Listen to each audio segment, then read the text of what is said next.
Hey, this is Andrew from AJS Woodworks, and this is just going to be a short video on how to make your own sandbag filler bags. If you just bought a sandbag, maybe from Rogue Fitness or from Brute Force, they sell their own filler bags, but they can be pretty expensive.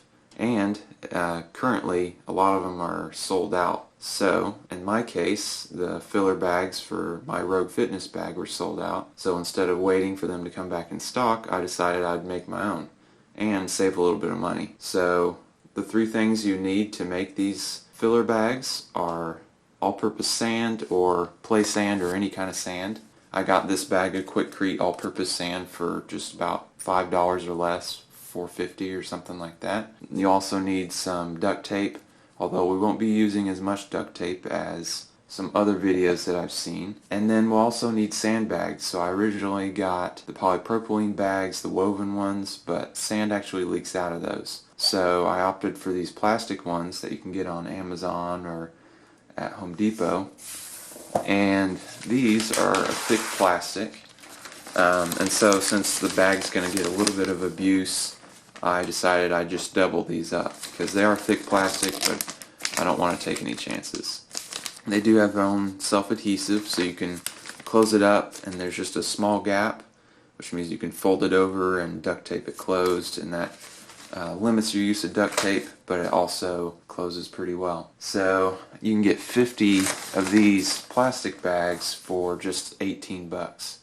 So that's a pretty good deal, less than $20, and you can double them up and still have plenty of bags to fill up your main bag. So I got 2 bags of this Quikrete all-purpose sand for about $9, and then I got these plastic sandbags for about $18, so that's $27, and then I got this duct tape for about probably $7 for 2 of them, or maybe $9 for 2 of them. So that puts it at less than $40 for the filler bags. And I believe you can only get one single size large filler bag from Rogue Fitness anyway, and that's like 35 bucks. So it's about the same price as one large bag where you can't really adjust the weight unless you dump out sand. And so my technique is actually to give me a lot of variation in weight. I'm going to do a lot of small bags and vary the weights. So right now I've already done 2. This is one of the first ones, so this is a 10 pound, and I'm going to do 2 10-pound bags. Alright, so I found that this was the easiest setup for me. So I have my sand, right next to that I have my sandbag, and then my scale. So I just weighed myself, and I'll just start scooping it in. And this is going to be a 20-pound bag, so a little bit bigger than the other ones.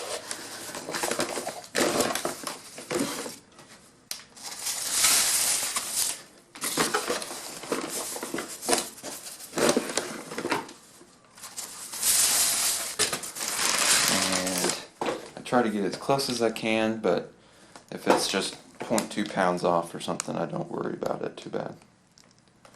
So it should be about right. The scale's probably not the most accurate. So now we have the bag with 20 pounds of sand in it. So what I'm going to do now is I'm going to take the inside bag and the outside bag, and I'm going to take the outside bag down some to give me enough room to seal off the inside bag. So I'm going to peel off the adhesive, fold it down, and stick it on there. And it sticks pretty well.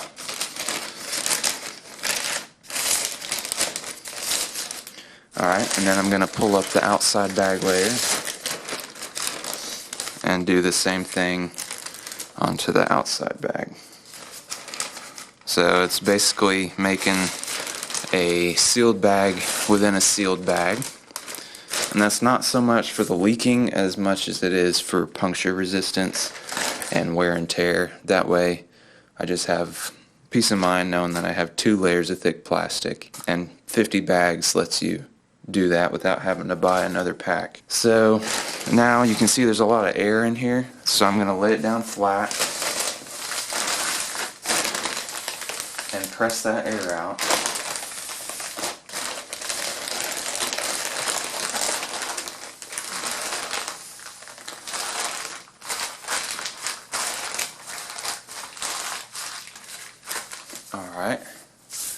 Now that I got the air pressed out, I'm going to get all that sand down there in the bottom, and then I'm going to start folding the top over. So just roll it like that, and that should get more air out, and then it'll also make it more compact.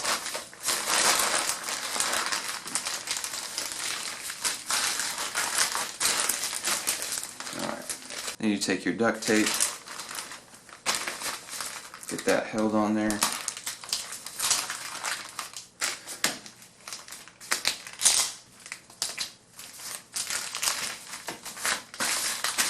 And I like to run a few strips lengthwise across here where the gaps are, where it seals. And that's just to make sure that nothing will leak out right at the seam.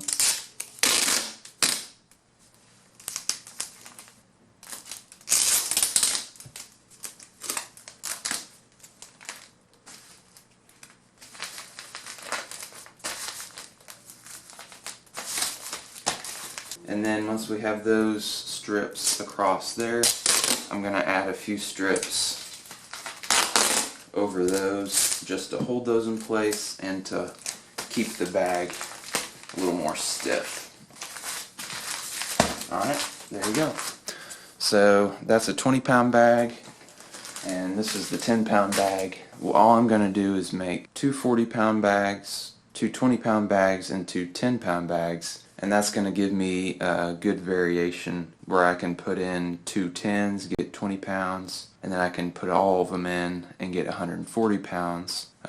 With the maximum on the Rogue bag being, I think 160 pounds. So that's how you can make your own filler bags for your sandbag. I know there's a lot of other ways to do it, but this way uses less duct tape and costs less than $40. So I'll give an update video on how it works, if it lasts long or if it resists puncture well. And I have the links in the description on where you can purchase all of these things. The sandbags on Amazon, the duct tape, and the all-purpose sand you can get from Home Depot. And I hope you found this video helpful, and look forward to a future video where I'll be reviewing my Rogue sandbag and showing how I use these filler bags with it.